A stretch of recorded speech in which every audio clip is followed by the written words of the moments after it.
회사에 레주메를 제출하고 서류가 통과되면 인터뷰에 대한 이야기를 시작하게 됩니다.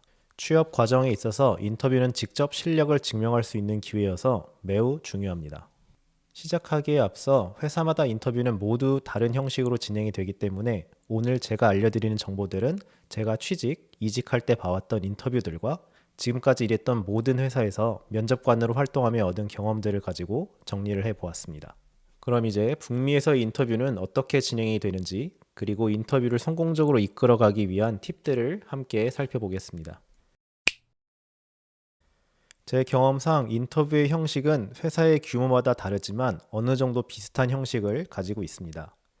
매우 작은 규모의 스타트업이나 개발을 전문으로 하는 회사가 아닌 경우 한 번의 인터뷰로 끝이 나는가 하면, 중간 사이즈의 회사의 경우 보통 4~5번의 인터뷰 라운드를, 대기업의 경우 10번 그 이상의 인터뷰 라운드를 진행하기도 합니다. 또 작은 규모일수록 정해진 가이드라인 없이 면접관의 재량에 따라 인터뷰 질문이 달라지는 듯한 모습을 보이며, 중간 사이즈부터는 어느 정도 인터뷰 가이드라인을 가지고 인터뷰를 진행하게 됩니다. 일반적으로 화면에 보이는 것 같은 순서를 가지고 인터뷰를 진행하게 됩니다. 이 밖에도 프로덕트, 디자이너, QA 등 다른 분야의 팀원들과 인터뷰를 진행하는 형식도 경험해 보았습니다.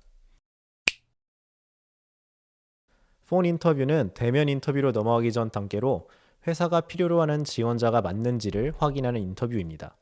일반적으로 회사의 HR이나 리크루팅 담당이 진행을 하게 됩니다. 현재 거주지, 비자 상태, 희망 연봉, 일을 시작할 수 있는 날짜 등 기본적인 질문이나 제출했던 레주메에 대한 질문을 하기도 합니다. 보통 30분 정도 전화로 진행이 되고, 대화가 아주 통하지 않는다든지 일하는데 큰 무리가 없다면 충분히 통과할 수 있는 인터뷰입니다. 다음은 코딩 챌린지와 테이크홈 프로젝트입니다. 흔히 말하는 알고리즘 문제나 일주일 정도 시간을 주고 주어진 프로젝트를 만들어 오게 하는 인터뷰입니다. 두 가지 모두 봐야 하는 회사도 있고, 둘 중 하나만 선택을 하거나 아예 두 개 다 보지 않는 회사도 있습니다. 코딩 챌린지는 많이 알고 계시는 알고리즘 문제를 온라인으로 풀어서 일정 점수 이상 받게 되면 통과하게 되고, 테이크홈 프로젝트는 제출 후 좋은 평가를 받게 되면 이제 대면 인터뷰로 넘어가게 됩니다. 이제 대면 인터뷰입니다. 회사로 직접 찾아가거나 요즘은 화상으로 인터뷰를 대신 많이 진행하는 편입니다. 테크니컬 인터뷰에는 여러 가지 방식이 있는데요. 한 가지 방식은 추가 코딩 챌린지입니다. 면접관과 대면으로 화면을 공유하며 진행하게 됩니다. 실시간으로 질문에 대답을 하거나 코드를 설명할 수 있어야 통과할 수 있습니다. 테이크홈 인터뷰가 있었다면 테이크홈 프로젝트에 대한 설명을 하는 인터뷰를 한다든지, 프로젝트에 실시간으로 기능을 추가하는 인터뷰를 하기도 합니다. 다음으로 넌 테크니컬 인터뷰입니다. 직접 코딩을 하지 않고 과거 팀 동료들과 있었던 팀워크 또는 과거 프로젝트들의 경험을 나누는 인터뷰입니다. 프로젝트에 대한 이해도, 다른 팀원들과의 관계, 지난 경력에서 무엇을 배웠나 등 개발자로서 어떻게 성장했는지 알아보는 질문을 받게 됩니다. 마지막으로 매니저 인터뷰와 마무리 인터뷰입니다. 매니저 인터뷰는 뽑히게 되면 들어가게 될 팀의 매니저와 직접 회사와 팀에 대한 기대나 목표 등을 주고받을 수 있습니다.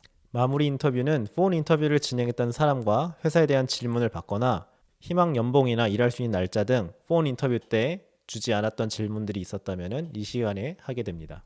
물론 이 두 가지 인터뷰는 회사나 상황에 따라 같이 있을 수도 있고 없을 수도 있습니다.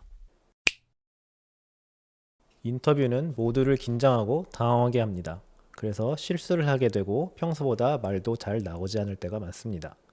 제가 알고 있는 인터뷰 팁들은 아주 많지만 이 시간에는 인터뷰 전 긴장을 조금이나마 풀어줄 수 있는 팁들 위주로 나눠보겠습니다. 먼저 말씀드린 것처럼 회사마다 인터뷰 방법과 형식이 많이 다릅니다. 그렇기 때문에 미리 준비하기도 어렵고 어떤 인터뷰를 어떻게 진행할지 몰라서 더 긴장하게 됩니다. 그럼 어떤 인터뷰를 하게 될지 미리 알면 어떨까요? 말은 참 쉽죠? 하지만 실제로 방법도 쉽습니다. 인터뷰가 잡히게 되면 어떤 형식의 인터뷰를 하는지 미리 알고 있어야 하거나 준비해야 하는 부분들이 있는지 인터뷰에 대해서 미리 회사에 물어보세요.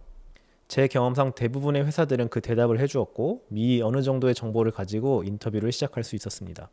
만약 대답을 듣지 못했더라도 지난 영상에서 나눈 글래스도어, 링크드인, 블라인드를 통해 지원하는 회사 인터뷰에 대한 정보도 얻을 수 있습니다. 어떤 인터뷰를 하게 될지 미리 알게 된다면 어느 정도 긴장이 풀리겠죠? 인터뷰에서 가장 많이 긴장하게 되는 요소가 나를 평가하는 면접관과의 대화입니다. 제가 그 긴장을 그나마 풀 수 있게 만드는 쉬운 방법을 알려드리겠습니다. 머릿속에 이 면접관은 내 미래 친구다라는 이미지를 새겨보세요.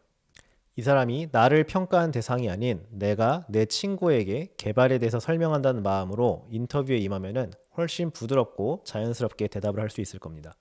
실제로 입사를 하게 되면 만나게 될 직장 동료들이니 친구가 맞겠네요. 긴장을 하게 되면 말이 빨라지고 말이 빨라지면 더 긴장을 하게 됩니다. 호흡을 잘 유지한 채로 말을 천천히 하려고 해보세요. 질문을 받은 후에도 바로 대답할 필요 없이 아, 좋은 질문이네 라고 받아치고 잠시 생각한 후에 대답을 해도 좋습니다. 상대방도 우리가 자판기처럼 대답이 바로 나오는 것을 기대하지는 않습니다. 그래서 최대한 천천히 충분한 생각을 하고 대답을 하면은 긴장이 어느 정도 풀리게 될 것입니다. 인터뷰의 기본은 커뮤니케이션입니다. 좋은 커뮤니케이션은 편안한 분위기에서 만들어집니다. 질문을 받았을 때 나 혼자서 쉬지 않고 대답을 하는 것보다는 간결하게 대답하고 면접관 친구들에게 질문에 답이 되었는지 혹시 더 설명이 필요한 부분이 있는지를 되물어 보세요. 나도 상대방도 일방적인 대화라기보다는 같이 소통을 하고 있다는 분위기를 형성하게 되고 내가 상대방에게 질문을 함으로써 잠깐 쉬면서 생각을 정리할 수 있는 시간도 벌 수 있습니다. 커뮤니케이션은 쌍방의 소통이기 때문에 최대한 면접관 친구들과 대화를 주고받다 보면은 훨씬 편안한 분위기를 만들 수 있을 겁니다. 제가 인터뷰에 대해서는 하고 싶은 말이 정말 많은데 분량상, 시간상 짧게 나눠보았습니다. 다음에 기회가 된다면 실제 제가 봤던 인터뷰나 제가 만났던 지원자들에 대한 썰이나 경험들을 들려드리는 시간도 가져보도록 하겠습니다.